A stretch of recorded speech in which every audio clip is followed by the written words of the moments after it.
मनुस्मृति को जानने की इस जर्नी में आज हम समझेंगे कि राजा मनु ने राजा को लेकर क्या विचार प्रस्तुत किए हैं। तो देखिए, मनुस्मृति के 7वें अध्याय में जब राजा मनु राजधर्म पे बात कर रहे होते हैं, तभी वो राजा की उत्पत्ति कैसे हुई, राजा के क्या कर्म होंगे, राजा के क्या गुण होंगे और राजा को क्या प्रिविलेजेस प्राप्त होंगे, इन सब पे भी बात करते हैं। तो देखिए, राजा मनु का कहना है कि जब राज्य की स्थिति व्याप्त नहीं थी, यानी कि राज्य का अभाव था, दंड का अभाव था, तब चारों तरफ अराजकता और मत्स्य न्याय की स्थिति व्याप्त थी, यानी कि जिसकी लाठी उसकी भैंस वाली स्थिति थी। लेकिन इसके पश्चात सृष्टि जलमग्न होती है और राजा मनु द्वारा एक अलग समाज की कल्पना की जाती है जिसपे राजा का कंट्रोल होता था।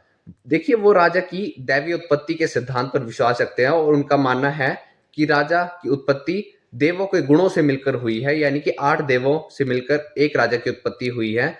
इन देवों में थे इंद्र, सूर्य, यम, कुबेर, चंद्रमा, अग्नि और वायु।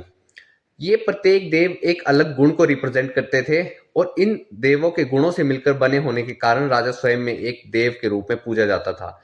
और जो राजा की आज्ञा की अवहेलना करता था, वो नर्क का पात्र होता था। लेकिन यहाँ पे ये बात वर्णनीय है कि जब राजा मनु राजा के कर्तव्य पे बात करते हैं, तो वो भी कहते हैं कि राजा के ये कर्म है कि वो जनहित में ही कार्य करे। यदि वो ऐसा नहीं करता है तो राजा भी नर्क का ही पात्र माना जाएगा। देखिए, यहीं पे अगर हम राजा के गुणों की बात करें तो राजा काम, क्रोध, लोभ, इन सब चीजों से मुक्त होना चाहिए। उसे सभी धर्म ग्रंथों का ज्ञान होना चाहिए। उसे शिकार और जुए से दूर रहना चाहिए। और वहीं पे राजा का चरित्र ऐसा होना चाहिए कि जनता उसे देखकर स्वयं उसे पूजे, ना कि उसे कहना पड़े।